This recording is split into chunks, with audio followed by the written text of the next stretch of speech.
Good morning. Good morning. It is for us right now on this live recording. It is a Tuesday morning. Welcome to the Sick of This Show. I'm Nick Perro with my good friend Walter Ryan, joined today by Rachel, or This Woman Votes. And we're doing Notes of the Week. It is before Thanksgiving for us. So we're just going to have a fun day today. We're going to talk politics, talk shop, talk progressive, talk without blinders. And it's really good to see you, Walter. And Rachel, it's really good to meet you and have you on today. Do you mind introducing yourself real quick to everyone in the audience before we Sure, get into anything today? sure.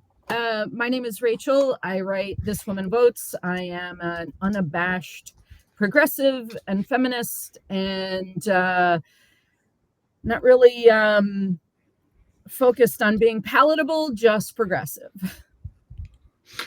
I like that. I'd rather be progressive than palatable. I Right, do right. really like how you just said that. Because everybody else gets to, we were saying this before the show. People on the regressive right get to say unpalatable shit all the time. And Yeah, just unabashedly say unpalatable shit all the time. So why can't we say palatable shit all the time and yep. loudly and proudly and happily? So thanks for that's I like it. Yeah. Walter, good morning. How are you, my friend? Good morning. Yeah, I'm worn out. I don't know if it's just the holidays, the kids are at home. I'll probably tap out after this. I've been kind of thinking too, because everybody's been stressing out this week. You've seen them already on Substack. They're just like, naturally your views are down this week, everybody. Just relax. Everybody's on vacation. I'm gonna do like a half worked week just because I go nuts otherwise. But other than that, play with the kids, have fun, get some rest, take some naps, and we'll all be ready to go. We'll come back next Monday after the break. So, but it's wonderful to talk to you guys. I'm so glad Rachel's on. Everything you post is so analytical, and it's like it comes at the way I look at things, but from the other side, and it's just like so useful to me to read it. So thanks so much for the work you're doing. My arguably my need for analysis is also pathological, so it is what it is. I think we need analysis now. You are what we need right now. A person like you is exactly what we need. I I mean, think it has we been need 3 hours fact pathological checking analysis. our last event, so. I was surprised how well I did. I was worried about that. I was like, oh shoot, I gotta be more careful. Just don't hold me in any numbers and I'll be fine. No. I think you're right though, as I accidentally spoke over you, is I think we need pathological, like you said, it's pathological truth right now. Like Yeah. we on Tyranny says it, Timothy Snyder said it really well, is stand for the truth and unabashedly stand for it and do not obey. And our disobedience is speaking the truth and speaking progressive politics without caring what right wingers have to say about it. Yep. Because we're the blockety blocker folks who just say, get the fuck out of my comments. We don't care what you have to say if it's unimportant and stupid. Yeah. If it's not going to ever add to the conversation, we don't want to hear it. Like, it's if you're just trying to rage bait us, centrists, moderates, you are included there too. Assholes who want to tell us don't ask for progressive politics or for nice things or for simple nice things like, I don't know, healthcare and basic needs. Yeah, I think what they miss a lot of it is the idea of negotiation, right? Like, you have to put everything on the table and then be prepared to build from there. If you don't put shit on the table and start asking for and demanding things like UBI and healthcare and union labor controls and Jesus, for the love of puppies, please, someone start talking about the need to regulate algorithmic we do all the time. Like, do you talk that for a business stand from like a business side? Do you talk? Okay, I would love to have you on. Shane Urick and I on Mondays do a show called Palin Talk on Banner and Backbone, my other network. where we talk a lot about the intersection of tech and fascism and the broligarchy and what they're doing. And I think we would have an amazing discussion over there about that intersection and regulate and the regulatory needs around AI and what we think could be done. I do AI for a living, so always happy to participate. Awesome. I love that. Sweet. You'll have a DM from me later after the show then to try and get you set up for a Palin talk. Sounds great. Awesome. This is so cool. This is my favorite part about all this is we get to cross-pollinate, we get to collaborate with each other, we get to re-platform each other. I think that's why I like Substack, and I know we're on Twitch and YouTube right now for this show as well. So hi, anybody who's in the audience on Twitch and YouTube, welcome. Thanks y'all for following us there and subscribing and being part of the Sick of This Shit publications community.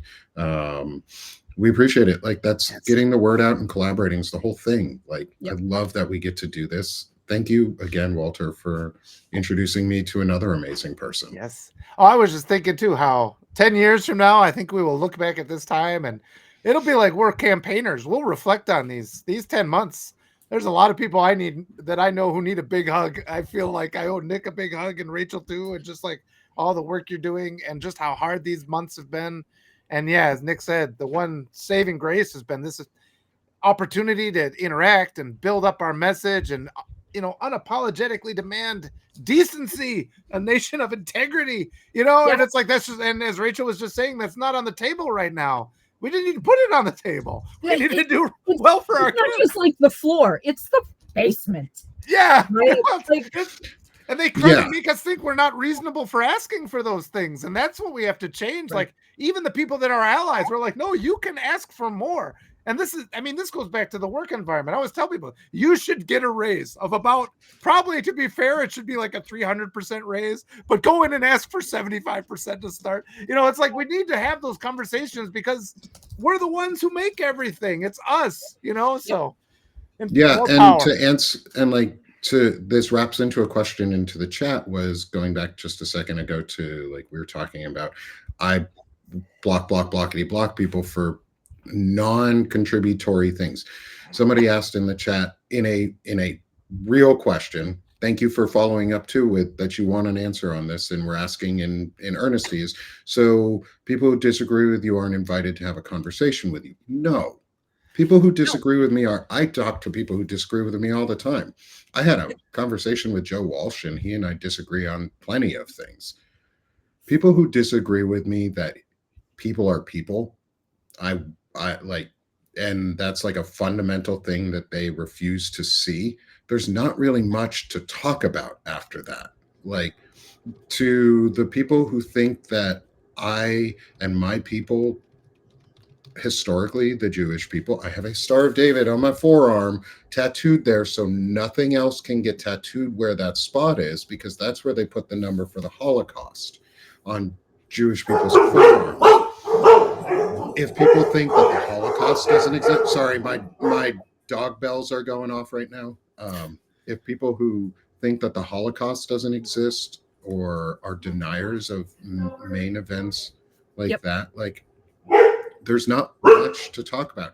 I don't do straw man arguments. I don't listen to people who purposely put in fallacies, who purposely rage bait us to try and have bad answers and like try and evoke just an emotional response. You can courteously disagree. Like if you want to have a real conversation, please, like that's what we want. But if someone's here to rage bait, and I'm not saying you, the person who asked this, thank you for asking the question. For people who are only here to rage bait, that's who I don't care about. Like I'm not into rage bait. I'm not into being told we can't do it either. Like, so I'll have conversations with people who agree with me on on fundamental issues, but we'll say we can't do that because we don't need to have that stuff. Like healthcare, you can wait on that, or universal basic income. You don't need to propose that. Nobody's ever going to accept it. Or we can't have a woman president because the US isn't ready for it. Well, fuck that. Let's make the US ready for a woman president. We are ready for a woman president. We have been ready for a woman president. I can have arguments with people like that. Yep. But I can't have arguments if you don't believe that people deserve to be people, or that concentration camps are bad, and that the apartheid system that they're trying to bring is a shitty fucking thing. If that's what you really, really want and are for the pro rapist, child molesting pedophiles who are in power right now, I don't know if we really should or need to have a conversation. I won't argue moral failings. Yeah. Right? Yeah. Like if we're sacrificing a population of humanity, no matter how small that population is, and Yes. you know, trans Correct. folks are the ones that, like, this is such a small population of people, and yet they're the first ones that get sacrificed. Like, I'm not willing to sacrifice a single human life for any purpose. And if that's what we're really talking about, if trans people have to be taken off the table, it's a non-negotiable for me. Yep. And you know, if we're if I could just take one moment, when you start legislating something like trans people, right? What people don't seem to understand is that the consequences of that, like the inability to think forward to 2 steps, 3 steps forward, right? So, okay, fine. Girls have to use the girls' room and boys have to use the boys' room. But who decides who's a goddamn girl is a really important point, because I have a very good friend. She's kind of a boyish looking lesbian, right? She wears a t-shirt that says female when she's traveling because people have accosted her going into a women's room. She is a woman. She has always been a woman. She has always identified as female. And yet the splashover of the anti-trans existence is that she gets punished for it. I never perform femininity. I am a female. I have always been a female. I am regrettably heterosexual. But I don't perform femininity in a way that is, you know, I ride motorcycles. I use the F word like a comma. Like I don't make myself palatable for anybody but me. But the reality is I could be just as challenged as the next person of going into a women's room. And I'm prone to, and I'm prone to walking into a men's room if there's a goddamn line in the women's room. Don't do it in Arkansas. Not going to pee. Don't do it in Arkansas, because there's actually a law that expressly prohibits it, which is so stupid. So stupid. Because they did it, and the consequence that these dumbasses, because actions have consequences, and these people don't, a lot of them don't understand that. Past step 1.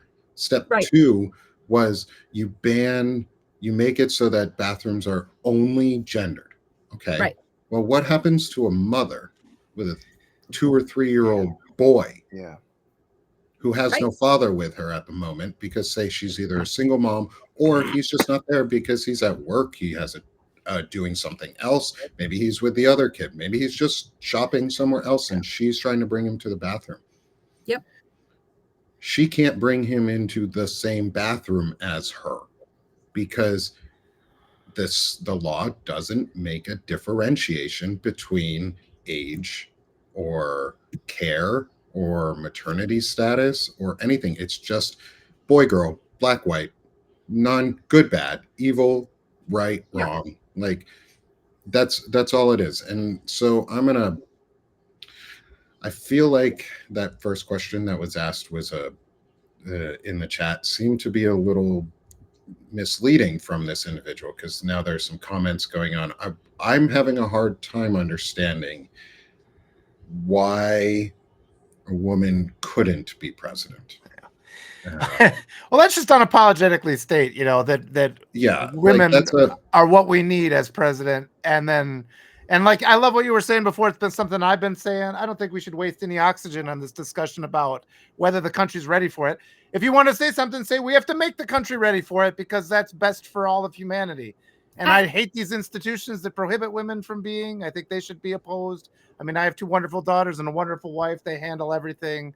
Women are I trust them to lead more than I trust myself. What am I supposed to tell my daughter too? Like, oh, you can't do what I do, or you can't Right. run that Not saying position. Like, you're just not good enough. That's what I'm supposed to tell my kid, is you're just not good enough to handle that responsibility. You're never going to be mature enough. You're never going to be smart enough. You're never going to be good enough for it. That's what you're going to tell your kids or yourself. That's what you're saying, is you're not good enough to do it. And I'm not going to tell my children they're not good enough to do something. And I think it's really shitty that other people tell their kids they're not good enough to do stuff, or tell themselves they're not good enough to even try. It's why we don't have nice things in the US, because people are like, it's hard, so we're just not going to try. Well, fuck that. We've done so many hard things in the US, and we've done so many hard things as a species. Like, it's not that hard to try just a little bit to be a good, empathetic person and to treat people fairly. And Rachel, I would also throw out that there are other places that are doing this particularly well. And the best possible example is Rwanda. Rwanda went through a genocide, significant genocide. Literally, at the end of the genocide, 70% of the population was female, right? And so what happened is their legislation became skewed female. So right now they're sitting at about 63% of their cabinet members are female. They still have their strongman leader, right? But most of the cabinet is female. Most of the legislature is female, pushing all of these. They've seen significant reductions in poverty. They've seen significant improvements in education. Like, as a case study of what female leadership can be, I think Rwanda is a great one, because they're still existing under this strongman leader.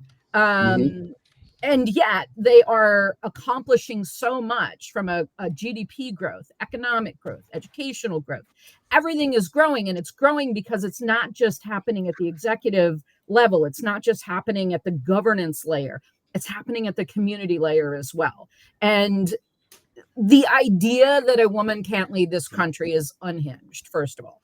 But also, we've talked a little bit about sort of palatability and likability, right? I am a genuinely unlikable woman most of the time. I don't have any qualms about throwing that out. I wouldn't say that so far. I am a fucking pill. Okay. There's no question that but that's because that's what I like about you, though. I guess that's a matter of opinion, because that's what I like. That's like, instantly I see, I'm like, this is somebody I can be friends with. Yeah, I like people who speak their mind. I don't perform femininity. And in an American environment with Christian nationalism and sort of the idea of performance of femininity is important to that base. That base of Christian nationalism, I don't know if you're familiar with sort of the idea of feminine dialect as sort of a sociolinguistic concept, but like, think about Katie Britt last in 2024, right? When she did that really weird off-putting, the cult speak. Yeah, she was in like a kitchen from like 1950, right? But she was just like, I'm here making some cookies as I talk about this. Essentially, the expectation of women. Women are expected to perform in a way that is likable, that's quiet, that's calm. I am not calm fucking ever.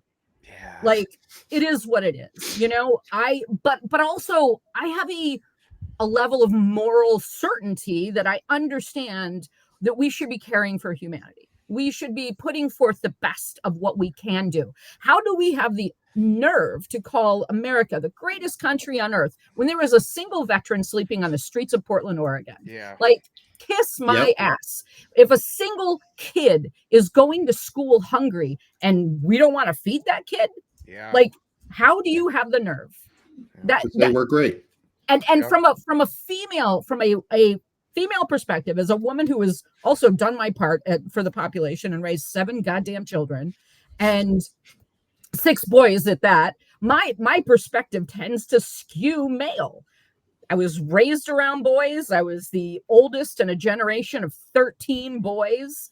Like I started riding motorcycles when I was 8. Like I'm just because I bake cookies doesn't mean that I'm not also an absolute ball breaker. Yeah.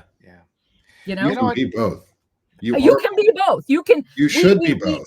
We want to shove men into these same narrow channels of he's an alpha male, or you know, she's a fundy, woman, or trad wife. And someone called me an anarcho-feminist the other day, and I thought they were flirting with me. Like, well, these are the control mechanisms we always are talking about. These are the control mechanisms. Yeah, right? And it's like making women be a certain way because, boy, it's pretty clear getting back that women are perceived as the biggest threat to all the injustice that's going on today, which is why a lot of these narratives are going on where they want them, controlled. But then there's that model of authority where the second you say, everything is great, you should be thankful. You shouldn't be trying to change anything. You should be performing. Yes. You should be performing your appreciation. Everything is performative in this current regime.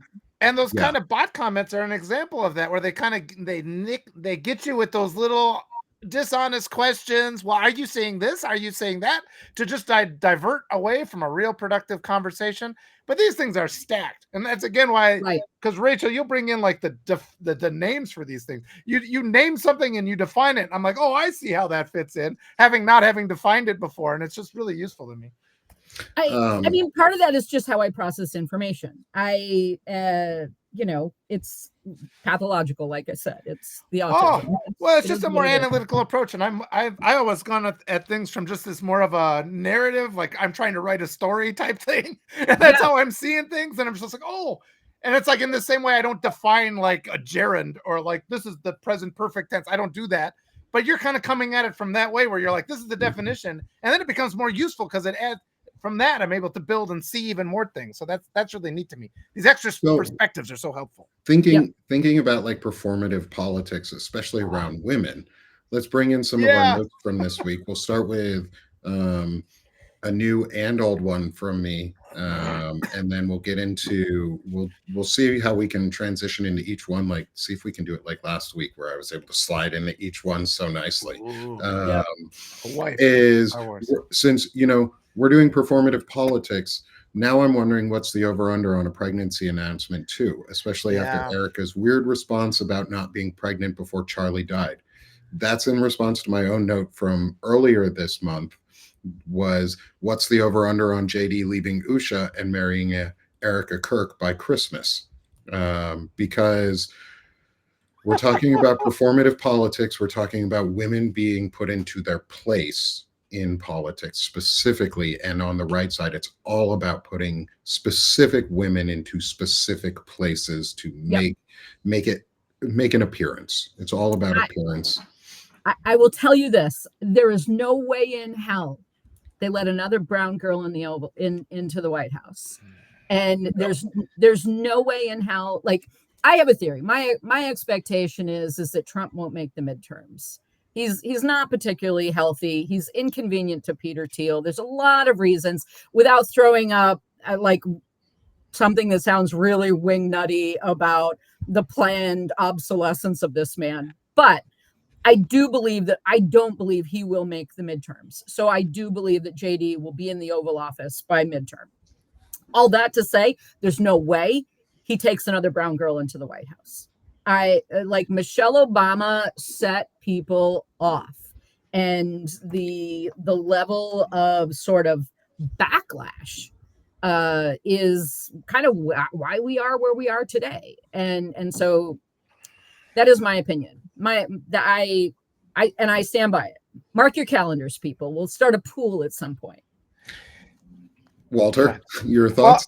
Well, I was going to say, I mean, what would be really frustrating is if he is, it's no cause to celebrate if he's taken out of office for the wrong reasons, right? I mean, we need to keep pushing. And I think what I'm really worried about right now is this temptation to say, okay, we've had some victories, and then we resign ourselves to returning to like a Biden era rather than taking the momentum that we're building now and pushing to some really important transitions. So, yeah, I mean, it's going to be frustrating because at any moment the media could just decide to turn and be like, okay, we're going to sink this guy. I mean, they could do it in like 2 or 3 weeks, probably, maybe even less than that if they really wanted to sink him. There's some thoughts about whether they'd want to keep the current guy in office because if you've only served less than 2 years, you can still run for 2 new terms, I think is the rule. Yeah. So that would be one kind of factor that would be kind of in there. But yeah, him being out before the midterms with all the defections that we're seeing, there's been some talks about a lot of the Republicans are thinking of retiring from Congress now following Marjorie Taylor Greene. I like this thought that they are going to lose the majority in the House prior to the midterms. I think that's a real possibility with the people that are frustrated. But yeah, I mean, it's like we can't celebrate. We can't sit there and laugh and clap our hands if they're removing him just to give us something worse. We have to be mindful that that's a possibility too. Well, I think the real risk in the removal of Trump, regardless of how he gets removed, is that the rest of the GOP that has started to balk against Trump is going to be, oh, okay, we can all get behind JD and still sort of run things. I also think that once Trump doesn't exist, JD settles a little bit, but the fascism gets darker. It gets more dangerous because where like JD has a real vision for where we could go from an authoritarian. Peter Thiel's vision. Yeah. He has Peter Thiel's vision, and he is Peter Thiel's handmaiden. So there's no question there. Yeah, this is something I've spoken about with a couple people behind the scenes too, in terms of like, what is the next step? How do we ensure that the entire administration goes down? Because it's not Trump. It's not just him. There's an entire Project 2025 and Heritage Foundation and others, like massive group of other individuals that are perpetrating all of this and are propping up folks like JD Vance, who have bought and paid for JD Vance. Peter Thiel owns JD Vance. Peter Thiel also owns the largest surveillance and profiling system in the world. He's the most powerful human being. Right? He is a post-state sovereign. Yeah. Peter, and they're anti-constitutionalists. And there's a lot that can be very clearly hung around these people's heads in terms of crimes that they have committed against the Constitution. And we cannot settle for just Trump. Walter, you like, I'm going to switch to your note because then the next one after that I think we can feed right into Stephanie, or I said, is it Stephanie, right? Rachel. You're thinking Rachel. Jesus, so sorry, Rachel. No, that's okay. I have so many names. It's a compliment. Stephanie's brilliant too, so that's why. Oh my God, yeah, Stephanie Wilson is brilliant.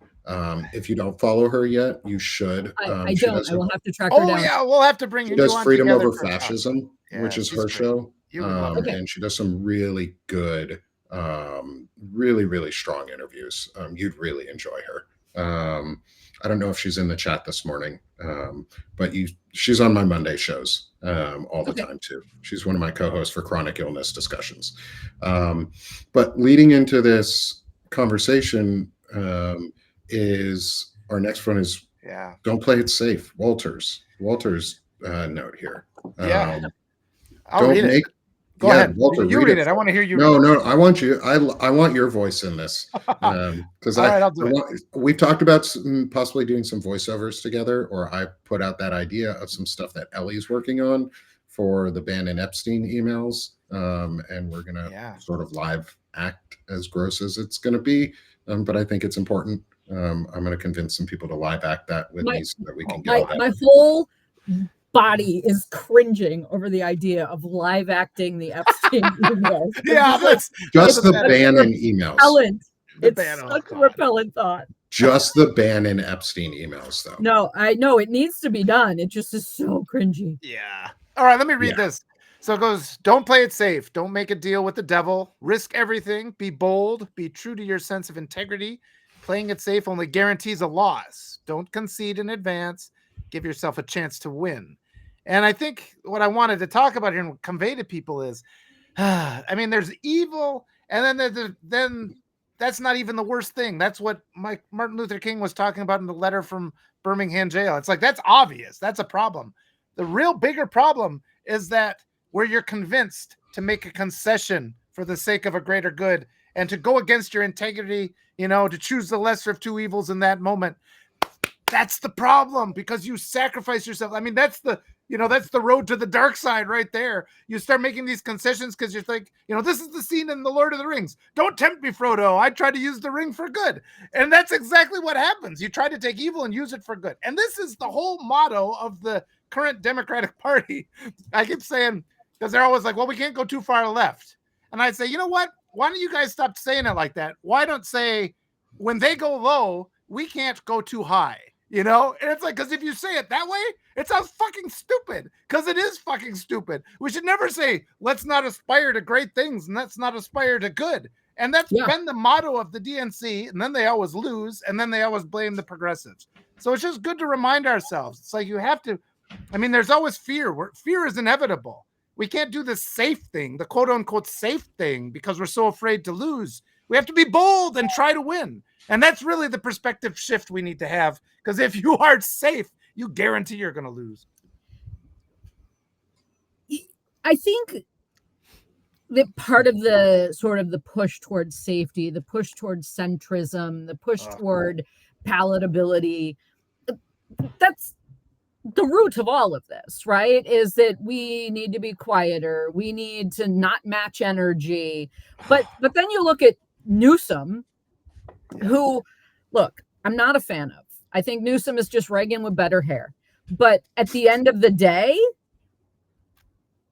if that's who the Dems run, he's doing a better job than pretty much anybody else. Maybe Pritzker, a couple of, there's a couple but of Pritzker's a billionaire. Pritzker's a billionaire, right? Like, there's a couple of people that are legitimately pushing back and legitimately fighting in a way that you have to match energy with people. You can't just sit back and be the nice, palatable, quiet. Like, that is Christian nationalism messaging in a way that is not useful in a real epistemic war, which is where we are at. And God knows, Walter, you've heard probably too many rants on my position on epistemic war, but we are in this is 5th gen warfare. This isn't tanks in the street. This is algorithmic dominance. And people, especially on the left, have no concept of the fact that this is the fight we are fighting. First, acknowledge that it's a war, and then figure out how the fuck to fight it. I think the media has failed us again, though, because from the beginning, AOC has been out. And they never mentioned her. She was the first to fight back. Her and Bernie, they were going to red districts. They were holding rallies. They were pushing when the whole Democrats. And then all of a sudden they're like, oh, thank goodness Newsom is finally fighting. It's like, motherfuckers, she's been out there. AOC's been doing it. And they just refuse to give her any press. So, and then they want to, but then the Democrats, they always want to hand the nomination to somebody. It's like, we get to vote. We get to have primaries. And I had an interview the other day where I just mentioned this. I'm just like, the Democrats have to start respecting their primaries. I think they're not going to air the interview just because I said that. And I think they didn't want me to push back against the Democrats. But I'm just like, you guys, Mamdani won. Everybody has to get behind him. We should be primarying everyone. Yes, I believe every fucking one of them should be primaried. Yes. Because they don't want us to do primaries at all because that's a threat to their power. Right. Yeah. That's and like even people like Bernie, even folks like Bernie and like AOC should be primaried, not because I think AOC should go away, but because it makes her a better candidate and it reminds her who she's working for. Because then you actually have to go back to your district and fucking do primaries. And you're talking to people. And you're doing ads and you're raising money and you're getting people involved. Primaries are healthy. And the DNC just doesn't want them. They want to and like AOC would blow it out of the water because she campaigns 24/7 because that's what you're supposed to do as a politician is to remind us that you're still there and you're doing the job that you're doing and that you're actually fulfilling the duty that you were sent there to do. Right. So I have a series that's called Profiles in Progress, where I take a look at all of the progressives that are running in the next election cycle. And Kate Compton Barr is running She was originally running in like 2022 as a Democrat against a Republican in a wildly gerrymandered district. And she was running under basically the messaging Kate can't win. I think her actual website was katecan'twin.com, right?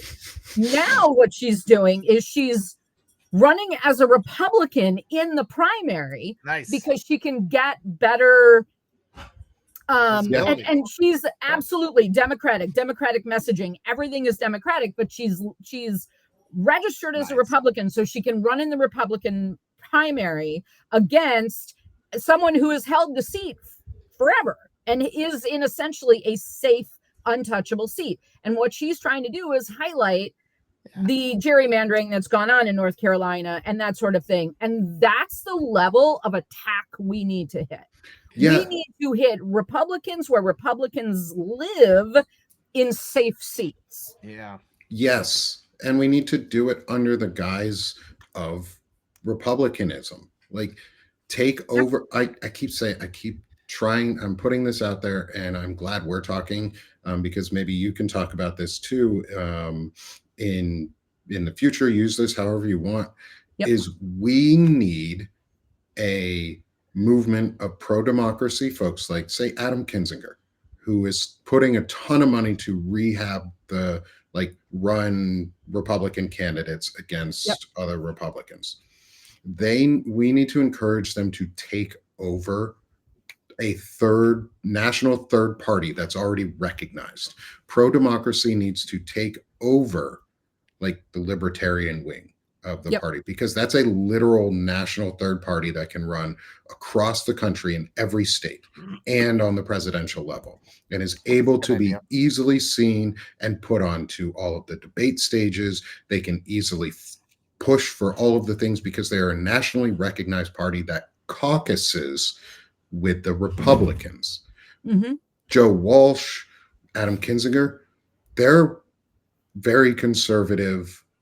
However, they have shifted a lot. Some of them have shifted a lot of their fundamental basis to I know that Joe has changed a lot of his views in a lot of really good ways. And I appreciate the work that Joe Walsh is doing. I've talked to him and pushed back. We don't agree on some things still, especially around Israel and what's going on there. But if they take over the libertarian wing of the party, the Republican Party, run nationally, run under the Republican ticket if they have to, and then caucus with the Democrats when they get in because they're a national party, or just break away, because having a third party, if nobody reaches the majority, let's say nobody gets over 50%, then you have to caucus with people. Yes. You have to have a democracy that actually negotiates things, because you get the democracy you negotiate for. Yes. And the voting is negotiating. And so we should negotiate as hard as fucking possible by doing things like that. I've talked about that for a while. I was like, I thought about it. I was like, the best way to run is to run as a Republican and switch parties. Yeah. What are they going to do? They're going to put you in their primary. If in their primaries, they're going to put ads out there. Republicans throw fucking money at Republicans. Yeah. Why don't the Democrats do it? You're right. Who did we talk about that with the other day? How Republicans have that set aside where they actually promote platforms like ours. Like Republicans would actually support podcasters who are promoting their message, where the Democrats are nowhere to be found. They don't even hardly come on to talk to us. But when this idea of challenging Republicans, because there's so much you could do to challenge them, they just passed that resolution against socialism. It's why isn't anybody condemning these cities that spend hundreds of millions of dollars on NFL stadiums, for billionaires? It's that's socialism. And it's I've tried to promote that argument. And that's another thing, getting back to what we're going to get to with Rachel in a second here, is how social media is so controlled. Because I remember even in that era where they were all mad at the NFL, the NFL's not standing for the anthem, and they're burning, NFL material. I started to say, it's and also it's socialism that all these taxpayers have to pay for their stadiums. No traction on those kind of comments. It was only, they totally control the narrative on so many things. But getting up on a debate stage and being able to give a little bit more oxygen and things like that, the PPP loans, the bailouts. Go ahead, Rachel. we socialize failure and privatize success. That's just how it works in this country with capitalism in its current state.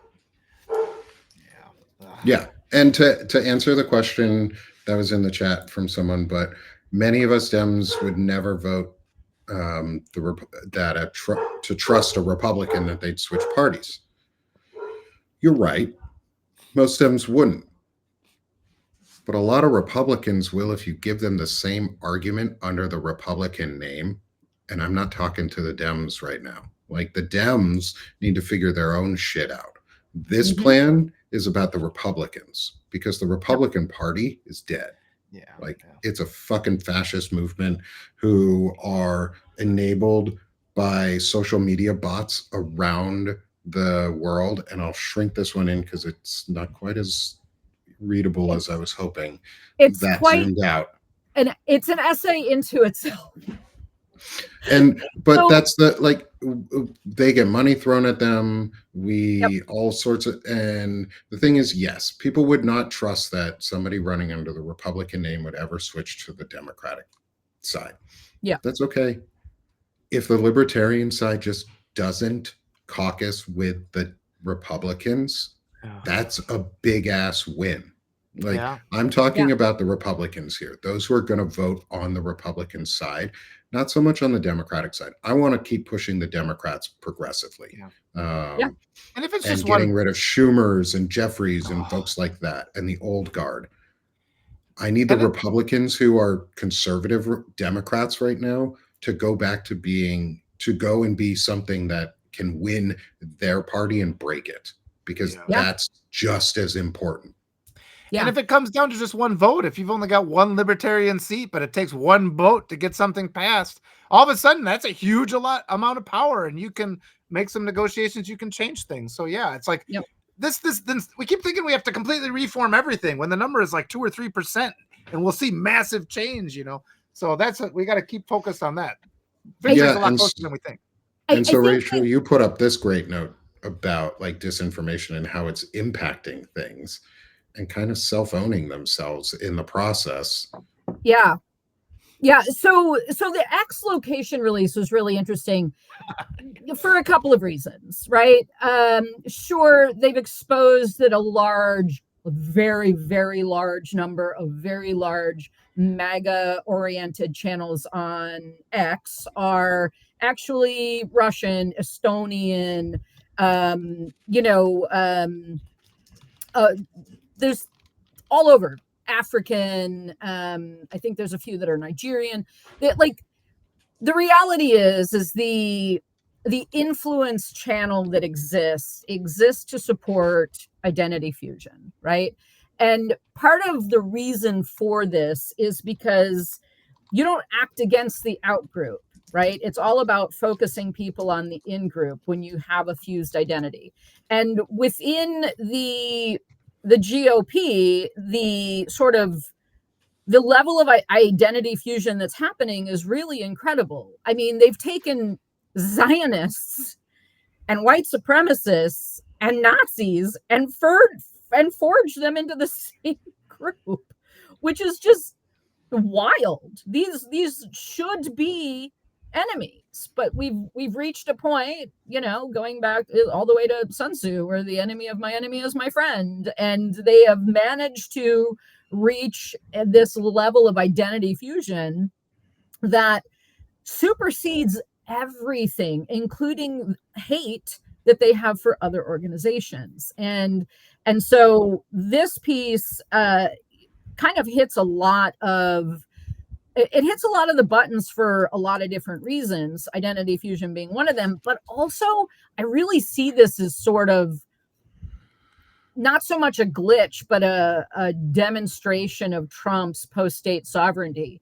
He showed sort of the world that he can expose activists, journalists, dissidents anywhere, but not because he's smart, but because we allowed a bored billionaire to own a global censor network, which is what this is, right? So then you start getting into sort of the idea of epistemic war, right? You've got saturation, you've got enclosure, capture, selective violence. Those are the sort of the 4 features of epistemic war.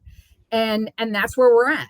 It fits perfectly with everything that I've been talking about for months, that now he has demonstrated, and some of it I think is a little bit of a, the Doge, sort of the unceremonious ending of Doge. Yeah. I mean, Doge's existence was just a giant data capture. It wasn't really expected internally to end anything.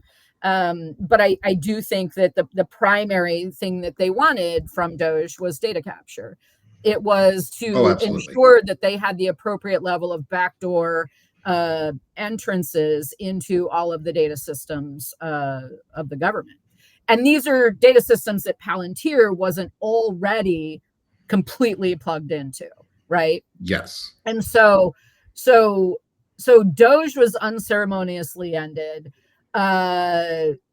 Musk had a little bit of a temper tantrum and exposed MAGA for all of its grift, and sort of on his own platform, which is just wild. But I don't know that it'll have a big effect. It isn't going to be the epistemic shock for MAGA that it should be, because most of them won't recognize it for what it is. They don't interrogate their thinking. So there isn't any sort of self-reflection. We're not going to get a win from on MAGA again with this, but I do think that the people who have been riding the fence a little bit are going to shift. So I agree. I don't think we're going to have a win. And I think it's actually what this really entails as part of the internal war that's going on the MAGA and America First and America Party, because Elon Musk has enough money to make his own political party and nobody's going to stop him. Who's going to fucking stop him right now? Especially if Trump dies. Yeah, he is a post-state sovereign. Peter Thiel, Larry Page, Ellison, Zuckerberg, these are all post-state sovereigns. And so a post-state sovereign is someone who owns infrastructure. Thiel owns Palantir, the world's largest surveillance network. Musk owns both Twitter as a global censor, but also he owns Starlink, and he owns rocket ships. Ellison has the largest communication channel on the planet. Zuckerberg has over 3 billion. He runs a community of 3 billion people. These are all sovereign men, and they are all men, that are in a position where they're literally untouchable. Yes. And that's what it comes down to. Thiel could walk into the Oval Office tomorrow and commit a murder and not be held accountable for it.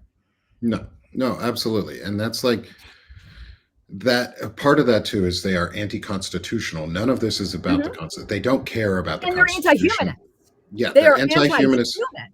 Right? Yeah, I'm assuming, have you ever heard of the philosophy TESCREAL? TESCREAL. It's a acronym. I'll find the link for it and send it to you. It's a transhumanism acronym thing where it's the post-humanism stuff. They want to get to the AI post-humanism where they can upload themselves into cybernetic beings and live forever. Yeah. It's their immortality goal. It's their race to the which in and of itself singularity. I just find such an enormous ick. The idea of immortality. If you've ever read any Neil Stevenson, Dodge Out of Hell, is my horror story. Immortality, in my opinion, is one of the worst horror stories on the planet. Yeah. And it's the big thing in all of that is they are anti-constitutional. They don't care about borders. Yep. They want regions of the world.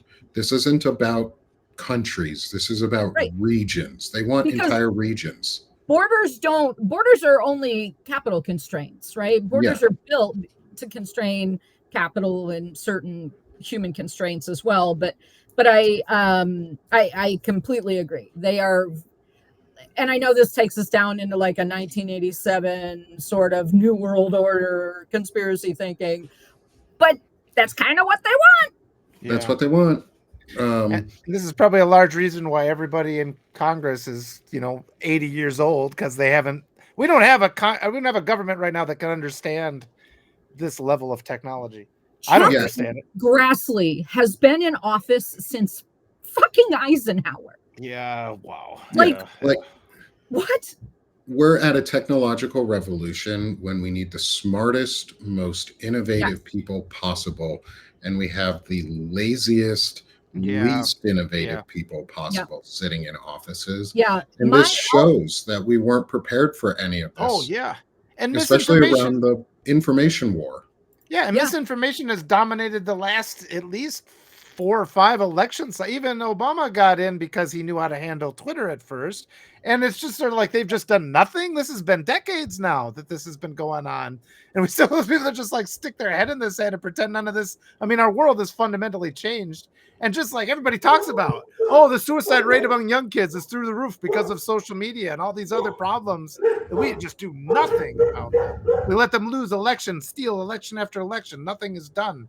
And this is pretty insightful what you're saying, that it's part of this larger, let's just pretend countries don't exist at all and work toward digital immortality, which is bizarre, but it's just sort of like, so is Scientology. Yeah. Man. And this thing is the one, I like this note too, and what happened with this, I think, is something that we should be talking about and putting into the MAGA zeitgeist, is because once it does get through, and as we keep breaking them apart and making them fight each other, it's easier then for pro-democracy people, as long as we continue to build our efforts in unison and work with each other and actually support each other and support the growth of each other and support message sharing, is we can have an option for the other side. There's no real option right now that isn't whatever the fuck they want, which is fiefdoms under the control of these tech bros who can buy internet or buy the mercenaries that they need, control information warfare, and put us into slavery and servitude and take away all our wages. If we can get small things like, hey, that big profile you have been bought and sold for them, that's not an American, that's not a patriot. It's so you can talk about those things, and that will get through to some of these folks. It's just, that guy you love, he's from fucking Russia. He's not a patriot. Yeah. Somebody writes, is it time to shut down social media? And I think that we don't have to go that far, but if we just put in these tools to regulate it a little bit, to stop all these false accounts, to verify information and to not spread false information, it would have just a massive effect on the quality. Yeah. So Taiwan has a tool, basically a portal they use. It's called VTaiwan. And VTaiwan is built on a platform out of a company in Seattle called Polis. And it is algorithmic in the same way that social media, the Facebook or the Twitter or whatever, it is algorithmic, but it is algorithmic not meant to amplify outrage, but it is meant to amplify community and togetherness and agreement, right? And these are the things we agree on. Because, the three of us on this call there are probably a few things that when we're sitting around talking shit would come around that, we don't agree on that. And I don't have any need for everybody to agree with me. But what Polis does is it amplifies community and agreement in a way that is not driven toward negativity. It is driven toward, these are the positive things that we're working toward. This is the positive that we're working toward. And in that world, it shifts the entire thinking of entire communities. This is where we are because Facebook is what it is. Yeah. This didn't begin with Trump in 2015. Right. This began with Facebook in 2006. He's a symptom, yeah. And Trump is a symptom of algorithmic manipulation and the idea of everything driven toward outrage and grievance, right? It's mostly funded by Russia. Yeah. And Russia, right? That is easy peasy there as well. Yeah. but it's not a stretch. This is not some wild conspiracy theory. No. And the thing is I wrote an entire, I don't know, 5-part series on epistemic war, right? You don't have to believe that it's happening. Read the first one and clock a couple of patterns. When you follow the process, you're like, oh shit, this is real, right? Yeah. You don't have to believe me. You don't have to be a Democrat or progressive, or you can be as conservative as you want to be. But even the most conservative person looking at the SecSev model, right? You will recognize, with just the tiniest bit of criticality, you will recognize that this is manipulation. And as soon as you clock the pattern, you see it everywhere. Like, it's incredible how few people understand what real epistemic warfare looks like. It's why I wrote the series that I did, because and it's like, you will see in my notes the number of times I just am shouting, "This is epistemic warfare," like a lunatic, by the way. But it is what it is. This is epistemic warfare. We are in the midst of an epistemic war, and our belief is being challenged. Our how do you know what you know is being challenged. And when you erode knowledge and truth, everything else is dead. I think what you say there too is really important, and I've been saying this for a while, is we're at war. We're at war, this is a war. In a way that it doesn't matter if the US government itself does not acknowledge the war. We're at war. We have been for over 40 years, at least with Russia, who told us when they were going to fall that they were going to do this exact thing, and then they did. And we're too arrogant in the US to believe that they could have done it. And so we need to get past our arrogance and acknowledge it's happening. And we need to fight like it is right now it is a digital war. And that is what we need to keep it as. Like, I understand there are people being hurt on the ground right now in the US. There are thousands of people being taken. There are hundreds of thousands of people being trafficked and moved and different things. I understand. I do. I acknowledge all of that. And we cannot allow for murderous violence on the street. And that is what this type of information warfare is about. Is I understand if we're getting really close to the point where it could happen and could be too late to come back from, that it would happen eventually. We're not there yet. And I'm not saying that to downplay the situation. I'm saying that just from the fact that we're not there yet. We don't need to resort to that yet. There are other ways that we win this war without violence. There are wars that can be won on multiple battlefronts without violence, without physical altercation and violence. And we have to embody that. Part of that is reminding people who is the real patriotic folks.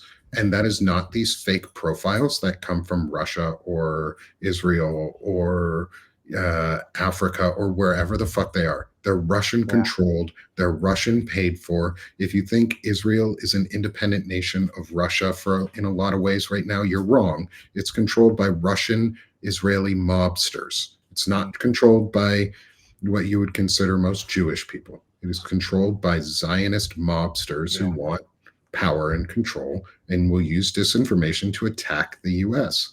And people like Rachel, this woman votes, are people who are putting their voices out there and saying no to that shit and saying, no, that's not okay. And no, we can push back against it.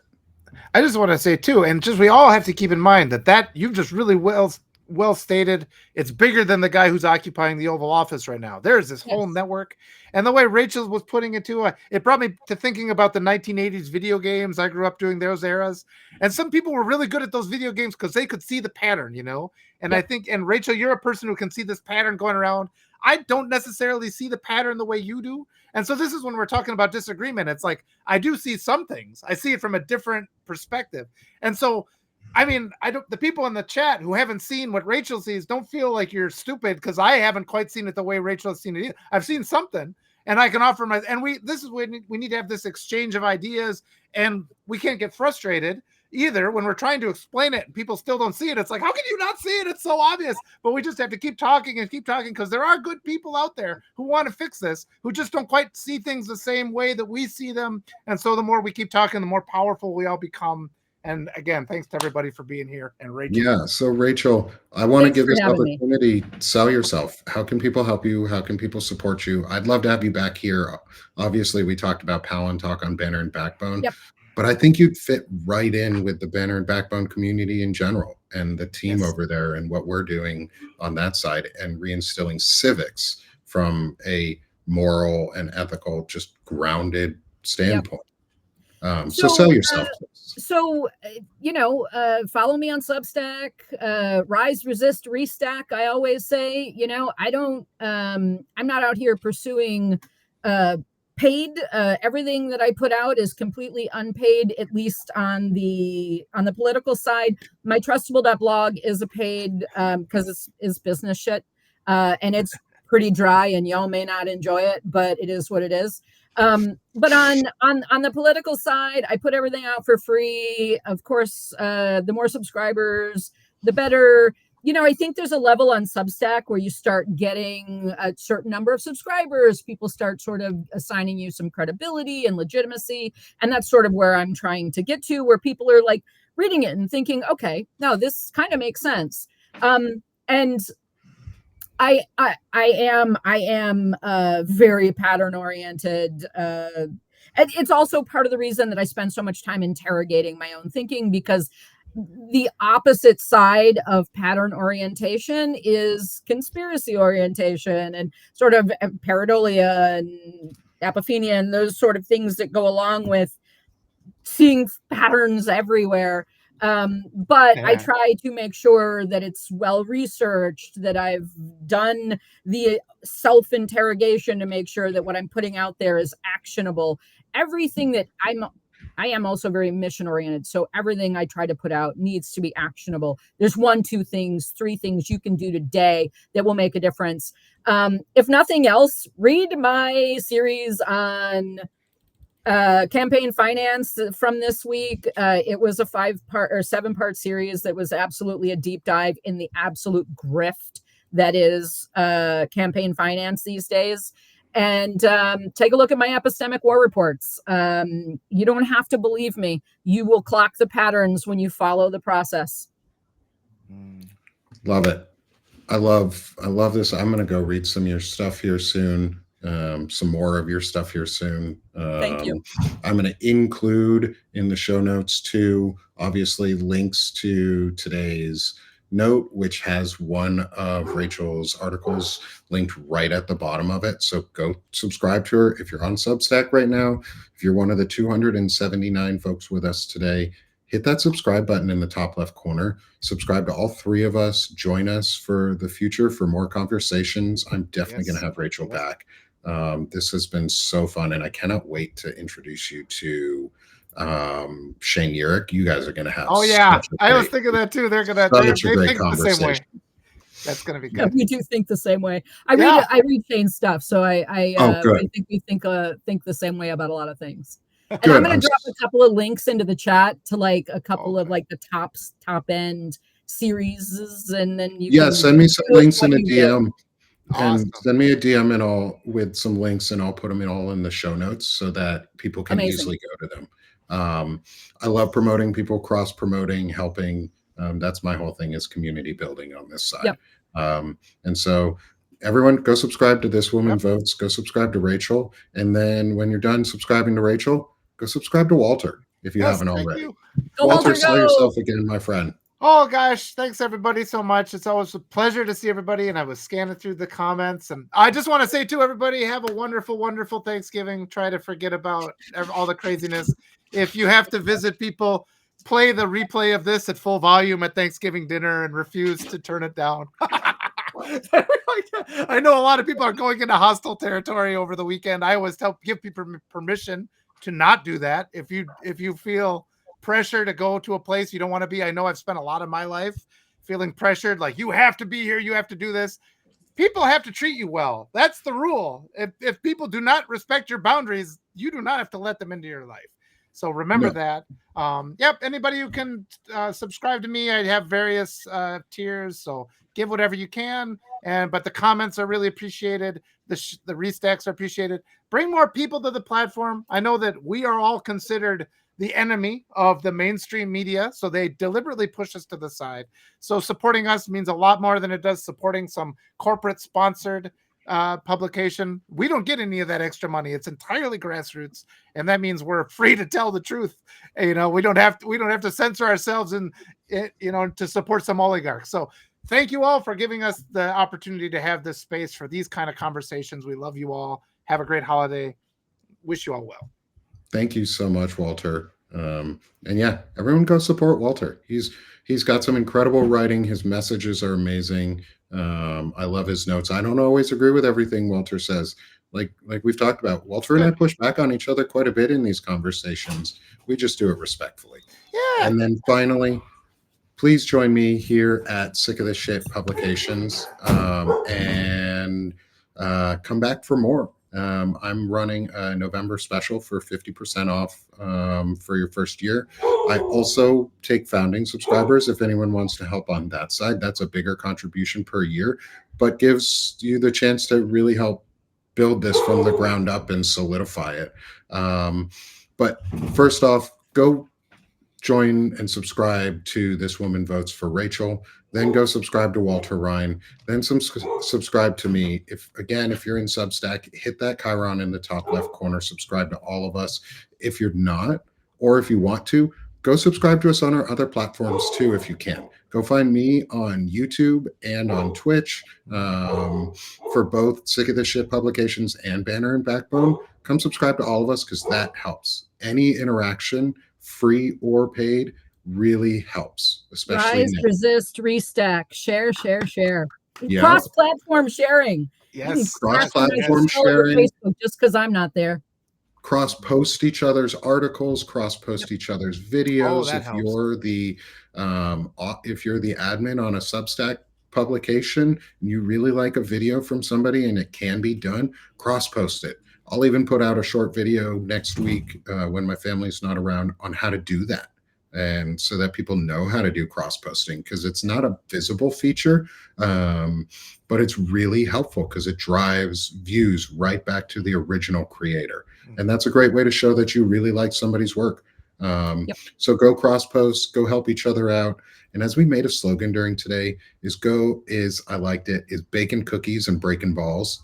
I think that's going to be our new catchphrase. Merch. Yeah, we know somebody who makes merch too. Our good friend Lawrence Winterman has a shop called Alpaca Lunch, which he makes a ton of merch on, and does it for a lot of really good organizations and supports groups like Blue Ant Media, things like that, as well as his own. It's all his own designs and things like that. So I'm going to see if he can make a shirt for us that says bacon cookies and breaking balls, because that would be fantastic. That would be fantastic. So everyone, give it to grandma this Christmas.